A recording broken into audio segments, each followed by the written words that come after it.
आज मैं बातचीत करूंगा कि नरेंद्र मोदी जो देश के प्रधानमंत्री हैं, वो खबर ये आ रही है कि 17 तारीख को गया जाएंगे पिंडदान करने अपनी माता जी का। उनका स्वर्गवास हो चुका है, आपको पता है। अब उस पर राजनीति जो बिहार में गर्मा गई है। तमाम तरह के कयास लगाए जा रहे हैं। कुछ दिन पहले लालू जी जाकर वहाँ पर लालू जी पिंडदान करके आए थे, क्योंकि ये पितृपक्ष का महीना है। पिंडदान यहाँ पर होता रहता है और गया जी अपने आप में बहुत फेमस जगह है, तो वहाँ पर पिंडदान करने के लिए तमाम जगह के लोग आते हैं। अब मोदी जी पिंडदान करने आ रहे हैं, उस पर बातचीत करते हैं। स्वागत है आपका। धन्यवाद। मोदी जी गया जी आ रहे हैं, स्वागत है। प्रधानमंत्री हैं, अगर प्रधानमंत्री के नाते से आएंगे तो कुछ लेकर आएंगे गया जी के लिए। खाली हाथ का आएंगे भैया? गया जी के लिए जो वादा किया गया था लोकसभा चुनाव में, मांझी जी गया जो सांसद हैं, मांझी जी ने भी बहुत कुछ वादा किया था। सब लोग वादा पूरा कीजिए, ये कौन रोक रहा है? लेकिन चुनाव है, चुनाव में ये लोग केवल घूमने फिरने के लिए आते हैं। घूमिए फिरिए, लेकिन 25 में इनका कहानी खत्म है। 25 में इनकी सरकार जा रही है और 25 में महागठबंधन की सरकार बन रही है। अरे अपनी माता जी का वो पिंडदान करने आ रहे हैं। देखिए, अभी ऐसा हमको जानकारी नहीं, अगर है तो ठीक है आए, लेकिन सनातन धर्म का ये मानना है कि पिंडदान या तो बड़ा बेटा करेगा या तो छोटा बेटा करेगा। मोदी जी ना तो बड़ा बेटा है ना तो छोटा बेटा है, तो फिर पिंडदान कैसे होगा भैया? कहीं ये चुनावी पिंडदान तो नहीं है? क्योंकि चुनाव आया है मोदी जी का बिहार में, तो चुनाव में कुछ करते रहते। क्या कि हिमाचल प्रदेश का चुनाव था तो इन्होंने ही कहा था कि मैं हिमाचल प्रदेश गुजरात से स्कूटर से जाया करता था। तो अभी फिर बिहार में चुनाव आया तो कहते हैं 365 दिन में 300 दिन मैं खाना खाता हूँ। तो चुनाव के लिए कुछ भी कर सकते हैं, क्योंकि हिंदू सनातन धर्म कहता है बड़ा बेटा नहीं तो छोटा बेटा। तो मोदी जी तो ना बड़ा है ना छोटा, तो फिर ये पिंडदान का ये ड्रामा क्यों?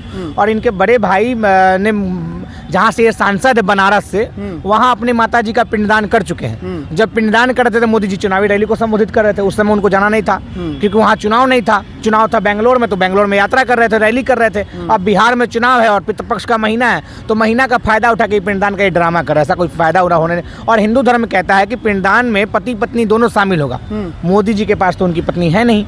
और पिंडदान करना है तो सनातन संस्कृति का सम्मान कीजिए। और सनातन संस्कृति जो कहता है कि पति पत्नी के साथ ही पिंडदान होगा, तो अपनी पत्नी के साथ पिंडदान कीजिए, नहीं तो ये सनातन धर्म का अपमान माना जाएगा, ये हिंदू धर्म का अपमान माना जाएगा। तो इसी बहाने क्या पता मोदी जी अपनी पत्नी जी को वापस बुला रहे हैं पिंडदान के बहाने। अगर ऐसा बात है तो धन्यवाद है मोदी जी का। लेकिन अगर उनकी पत्नी नहीं आती है तो ये सनातन धर्म का अपमान माना जाएगा। मोदी जी को जवाब देना पड़ेगा कि लगातार वो सनातन धर्म का अपमान क्यों।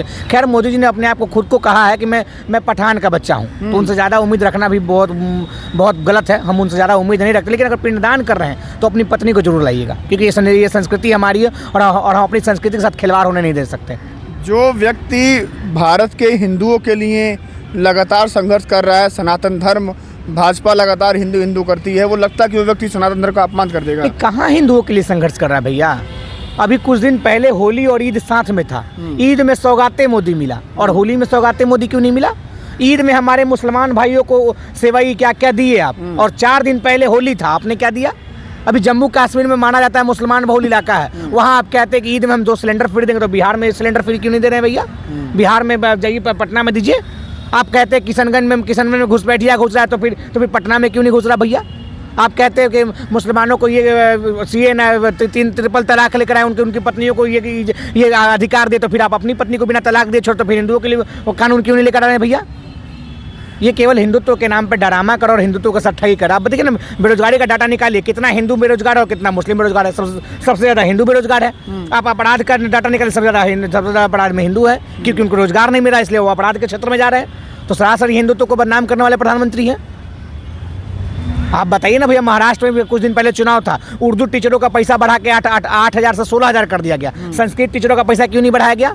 अगर हिंदुत्व के लिए काम करते तो संस्कृत टीचरों का भी पैसा बढ़ा जाते। ये तो केवल मुसलमान के लिए काम कर रहे हैं। ये फर्जी हिंदुत्ववादी को बात करते हैं, फर्जी हिंदुत्ववादी है। आप देखिए, बिहार में जन्माष्टमी के समय स्कूल खुला रहता है और ईद बकरीद में स्कूल बंद हो जाता है। बीजेपी की सरकार है। होली में देखिए, पिछले दिनों होली में बिहार का स्कूल खुला था, मास्टर साहब लोग को माटी अबीर रंग अबीर पढ़ा दिया गया, और ईद बकरीद आता है मोदी जी की सरकार में तो बंद रहता है। तो ये केवल बनावटी ड्रामा करते हैं हिंदुत्व का। हिंदुत्व के लिए इन्होंने कुछ काम नहीं किया है। मोदी जी का मैजिक चलेगा इस बार? बिहार है भैया, उड़ता पंछी को हल्दी लगाता है, और कितना गुजराती को हल्दी लगा दिया है बिहार। इस बार 2 और गुजराती को बिहार हल्दी लगाएगा और मोदी और शाह जी का बिहार से विदाई करेगा। तो हल्दी तो शुभ माना जाता है। तो हल्दी लगाएगा, और कहाँ लगे भी तो होना चाहिए ना। हर जगह हल्दी थोड़ी लगता है। हल्दी लगाया जाएगा और ऑफ कैमरा बताया जाएगा कहाँ हल्दी लगता है, लेकिन ऑन कैमरा सब कुछ बताने वाली बात नहीं होती है। ऑफ कैमरा बताया जाएगा कहाँ मोदी जी को हल्दी लगेगा। क्या लगता है कि इस बार 2 खेमा है, महागठबंधन है और इधर एनडीए है, तो कौन भारी पड़ेगा इस बार? खेमा तो एक ही है, एक 20 साल का खटारा, एक 20 साल का नौजवान, एक 34 साल से थका हारा, कभी इधर पलट के कभी उधर पलट के एक 34 साल का नौजवान। खेमा एक ही है, एक लूटता हुआ बिहार को 20 साल से दे रहे हैं और एक बिहार को बेहतर बनाने की बात कर रहा है। एक बिहार में सुशासन की बात कर ढोल पे नौटंकी करते हैं और एक बिहार में जनता का राज लाने की बात करता है। एक बिहार यही पटना का भी हम लोग गांधीनगर में खड़ा है, एक गांधीनगर में 1,20,000 एक दिन में नौकरी देने का बात करता है, तो एक पटना के सड़कों पर जेपी गोलंबर पास में जेपी गोलंबर पर मार के छात्रों को लहूलुहान कर दिया जाता है। खेमा एक ही है, एक बिहार का भविष्य की बात करता है और एक बिहार के बच्चों को तोड़ने की बात करता है। अभी कुछ दिन पहले पटना के सड़कों पर बीजेपी कार्यालय में कुछ छात्र संविदा कर्मी घेरने गए, वो उन लोग को मार कर तोड़ दिया गया। आश्चर्यचकित बात है कि बीजेपी का लोग कांग्रेस कार्यालय घेरते हैं और बिहार की 13 करोड़ जनता बीजेपी कार्यालय घेरती है। तो 25 का चुनाव और 13 करोड़ जनता का वोट पड़ेगा और बीजेपी बिहार के सरकार से सफाया होगी। बिहार पर बीमारू राज का पहले टैग लगा था, वो तो मोदी जी और नीतीश जी का शुक्र है कि वो लोग टैग को हटा दिए। बताइए, बिहार में बेरोजगार, पूरे देश में बेरोजगारी में सबसे नंबर 1 कौन राज्य है? पूरे किसी से पूछ लीजिए ना भैया। बिहार अपराध में नंबर 1 राज्य बिहार, भ्रष्टाचार में नंबर 1 बिहार, सारा बिहार को नीचे से लोग ग्रोथ करवा रहा है। अभी देखिए सीएजी का घोटाला आया, सीएजी का रिपोर्ट आया 17,000 करोड़ का, इस पर जवाब भी लोग नहीं देंगे। बिहार को नीतीश कुमार ने 20 साल में क्राइम कैपिटल ऑफ इंडिया बना दिया है। अब बताइए, अभी यही बगल में गोपाल खेमका जी का घर है, गोपाल खेमका जी के घर के दरवाजे पर गोली मार दिया गया। गांधीनगर के पास गोपाल खेमका, ये पनास होटल के पास गोपाल खेमका जी का घर है। शासन प्रशासन कहा था 6 वर्ष पहले गोपाल खेमका जी के बेटा का हत्या कर दिया गया। अभी पटना में लगातार पुल गिरा, 422 करोड़ का यहाँ पुल बना, नीतीश कुमार का 6 दिन पुल नहीं चला, पुल धंसना शुरू हो गया। नीतीश कुमार ने बिहार में 20 साल से बंटाधार कर दिया। अब बंटाधार वाली सरकार का विदाई है, तो 25 में महागठबंधन की सरकार, कांग्रेस की सरकार आने जा रही है।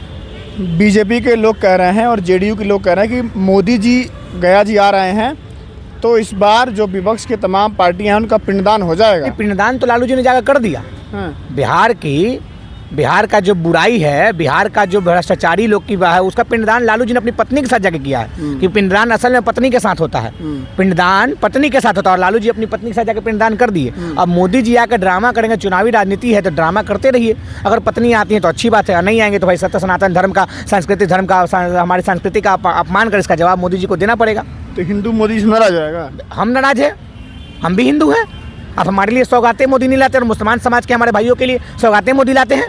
उनको ईद में सेवई मिलता है, हमको होली में बेसन अबीर गुलाल क्यों नहीं मिलता है? हमको भी दीजिए। तो आप लोग एक तरह कहते हैं कि भाजपा मुसलमानों का सम्मान नहीं करती, कर रही तो भी दिक्कत है। तो हिंदुओं का भी तो करिए। एक तरफ आप ढोल पीटते हम हिंदुओं की पार्टी हैं और दूसरी तरफ आप सौगातें मोदी देते हैं, तो फिर हमें क्यों नहीं दिए? हम उनके देने से अब दिक्कत नहीं है, उनको भी हमको भी दीजिए। 5 दिन पहले ही तो होली था, हमको भी देते, उनको भी देते, कहाँ हम रुक रहे थे? ठीक है, मेरे साथ ये विशाल मौजूद थे, इनसे बातचीत हुई। और बिहार में जैसे जैसे चुनाव नज़दीक आ रहा है, चुनावी जो पारा है वो दिन रात बढ़ता जा रहा है। मोदी जी गया जी आएंगे, अब किसका राजनीतिक पिंडदान होगा, और जो पिंडदान करने आ रहे हैं वो राजनीतिक पिंडदान है या कैसा पिंडदान है, आप लोग कमेंट सेक्शन में बताइएगा। जुड़ जाइए हमारे साथ। फिलहाल के लिए नमस्कार।